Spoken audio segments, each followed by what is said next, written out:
How's it going, ladies and gentlemen? Welcome to our new video. It's been a good while, but we're back, and today's topic we'll be talking about the 9 types of angels that exist in heaven and just how they are really properly described in both the Bible and some that are more or less like depicted how humans would depict them. This is going to be an interesting video. That's all I'm going to say. Classes are this: Seraphim, Cherubim, the thrones, the dominions, the virtues, the powers, the principalities, the archangels, and lastly, the quote-unquote common angels. So for the first part, we're going to knock out 4 angels. We're going to knock out the Seraphim and the Cherubims, and the thrones and the dominions. So we're going to tackle the first sphere, which is basically a group of angels that are the closest to God. These are one of my personal favorites, purely because of the fact that they look really cool. The Seraphim exist directly next to God's throne. Their name basically means the burning ones. A primary account that we read about them is in the book of Isaiah in chapter 6, verse 1 to 4. Isaiah is, so just to give you some context, Isaiah the prophet is like near this river, and he's basically having a vision from God, and God appears to him in this vision sitting on a throne, and next to his throne and below him are basically the different types of angels that serve him. Attending him were mighty seraphim, each having 6 wings. With 2 wings they covered their faces, with 2 they covered their feet, and with the other 2 they flew. They were calling out to each other, "Holy, holy, holy is the Lord of heaven's armies. The whole earth is filled with his glory." Their voices shook the temple to its foundations, and the entire building was filled with smoke. So that's just, that pretty much explains in the Bible what they basically more or less look like with the different types of wings and such. So the seraphim are seen as sort of basically caretakers of the throne. So of the throne of God, to be more specific. Isaiah himself, during this vision, he basically is terrified, but not surprisingly by their presence, but rather the fact that he feels like he is unworthy to see such marvelous beauty.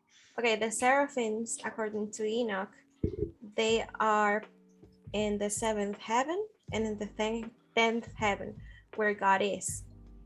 So they just, in addition to that, yes, they are covered by fire, holy fire. And that's all I have to say at the moment. Okay.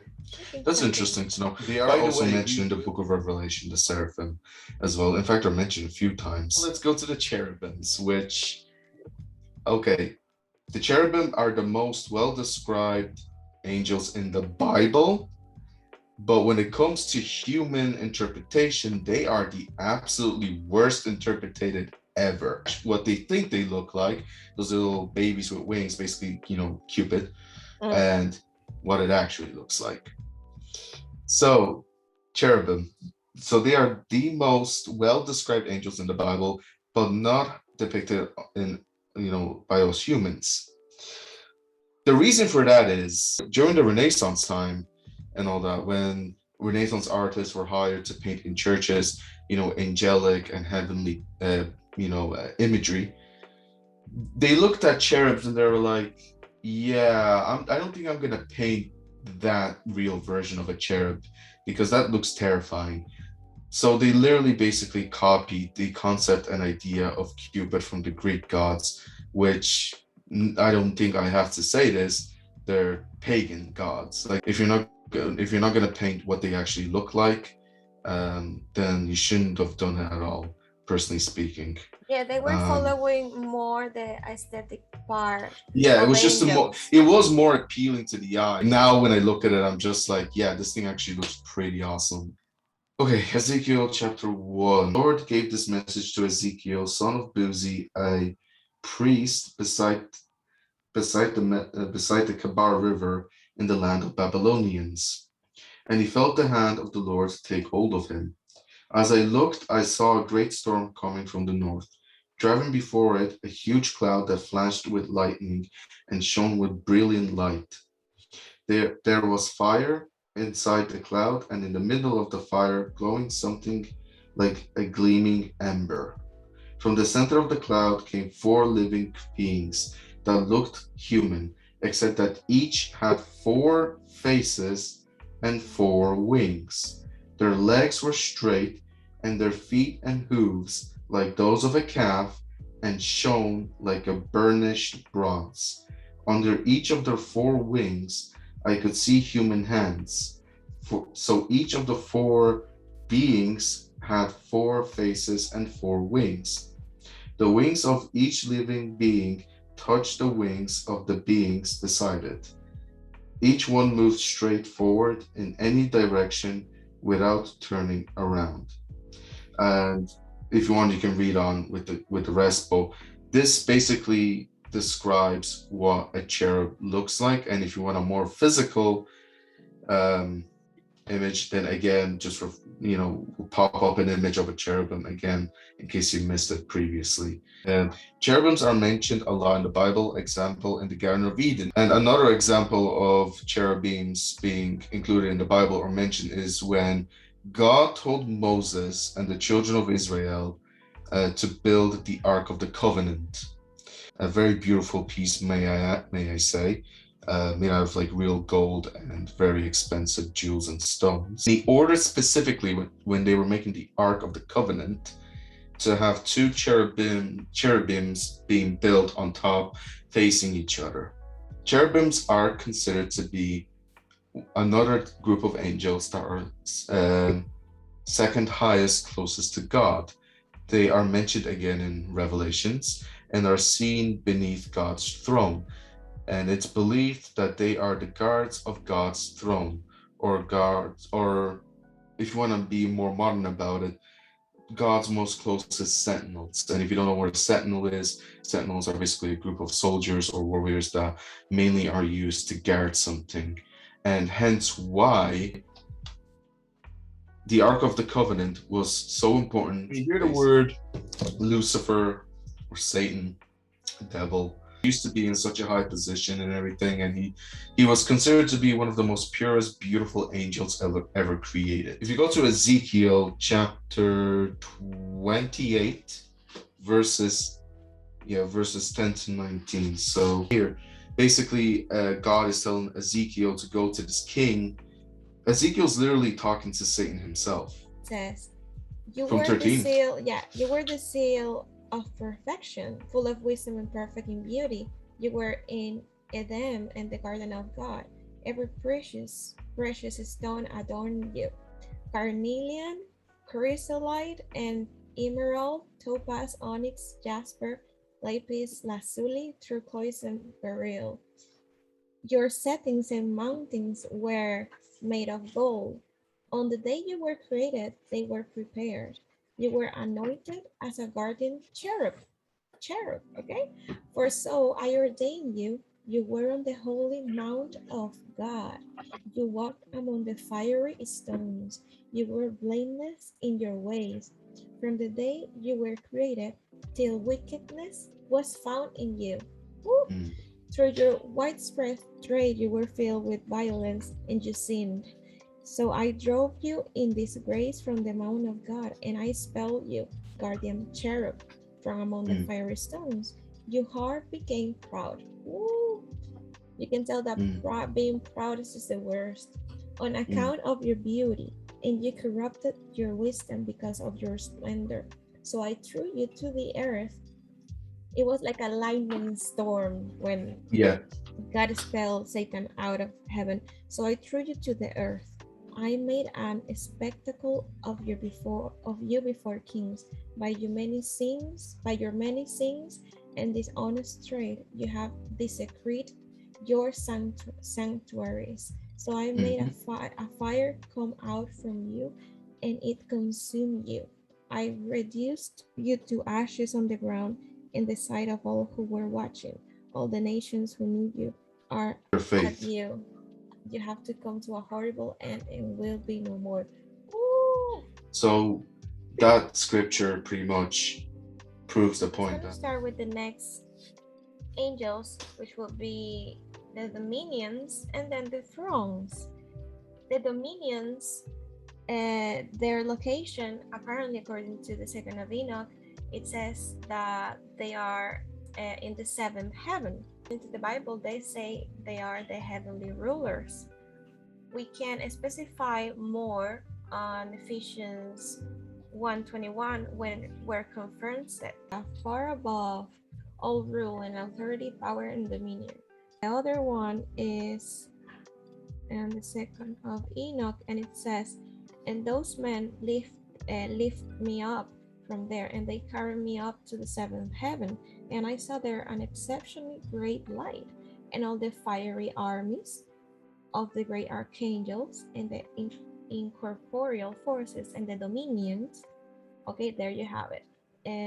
It says that the dominions are a group of angels who help keep the world in order. The dominion angels are known for delivering God's justice into unjust situations. The people normally say that the ones that destroy Sodom and Gomorrah or something like that were these two angels called dominions. that's interesting actually. Huh. Yeah, No, exactly. because like I was gonna mention the two angels destroying Sodom and Gomorrah, but they're more classified as quote unquote common angels, which we will get into and stuff later Exactly. on. So I'm So that's between it. interesting that you mentioned that. Yeah, because the common angels are just sent to protect people and to deliver messages. But these are a bit more powerful, the Mm. dominions. And with by powerful, like that doesn't mean They that have more one rank. angel. Yeah, like Exactly. like Yeah, I tried to so search that's it interesting. in different passages, and one of the passages said that they were dominions, and the other Okay. version said that they were angels. So I had this is like a 50-50. This is not Oh, like okay. So it's up 100%. to the person, I Yeah, guess, that's why I to say decide. apparently. That's why I said apparently. I'm not sure about it. Oh, okay, And fair the enough. appearance, yeah, the appearance of the dominions, I just couldn't find it. An interesting one. Thrones or Ophanim, they also call it that way, and they are in the seventh heaven and on the tenth heaven where God is with all His angels. In Daniel chapter 7 verse 9, it says that thrones were set in place. His throne was flaming with fire, and its wheels were all ablaze. Well, that In Ezekiel 10:9, I was gonna it mention that. describes Yeah. its appearance exactly. I think they are amazing, obviously, the thrones. I looked and I saw beside the cherubim four wheels. So that's the throne. Four wheels, one beside each other of the cherubims. The wheels sparkled like topaz. As for their appearance, the four of them looked alike. I mean, they were symmetric, of course. Each was like a wheel intersecting a wheel. Mm. As they moved, they would go in any one of the four directions the cherubim faced. The wheels did not turn about as the cherubim went. So yes, they are like commonly together every time. Their entire bodies, including their backs, their hands, and their wings, were completely full of ice. As were their four wheels, I heard the wheels being called the whirling wheels. Each of them had four faces. One face was the cherub, yada yada. But in general, it would be like four wheels intersecting each other, full of ice. It's embedded on Thrones them. are depicted as great wheels containing many eyes and reside in the area of the cosmos where material form begins to take shape, which will be the seventh heaven and the tenth heaven. So that is Yeah. what it says They about are that. interesting looking. They really are. I don't I like think them. none of them are awful. Oh I no. think they are gorgeous. They are unique in their own ways and You everything were that saying God that before we does. recorded it, and I Yeah. was like, and I did tell you, like, I wouldn't say they were to some degree, yeah, I guess I can see the beauty in it. I would like just to finish this by saying that of course God's creation, all of that God have created till now, is beautiful. We shouldn't Mm. worship those things like people worship the sun, the sky, yada yada, or Yes, the of course, angels. yes. We don't worship angels. I mean, we are just trying to get the knowledge that the Bible says, Psalms 89:7, and it says, in the council of the holy ones, God is greatly feared. He's Mm. more awesome than all who surround him, Yeah. including the dominions, the thrones, the seraphims, the archangels, and all those type of angels. When Enoch saw the Lord, he said that he was so beautiful that his appearance would change every time he would blink. So God is the one we should be worshiping to, and Jesus, of course. Yes, this is just to show you how creative God is, how lovely and amazing the spiritual his spiritual realm is.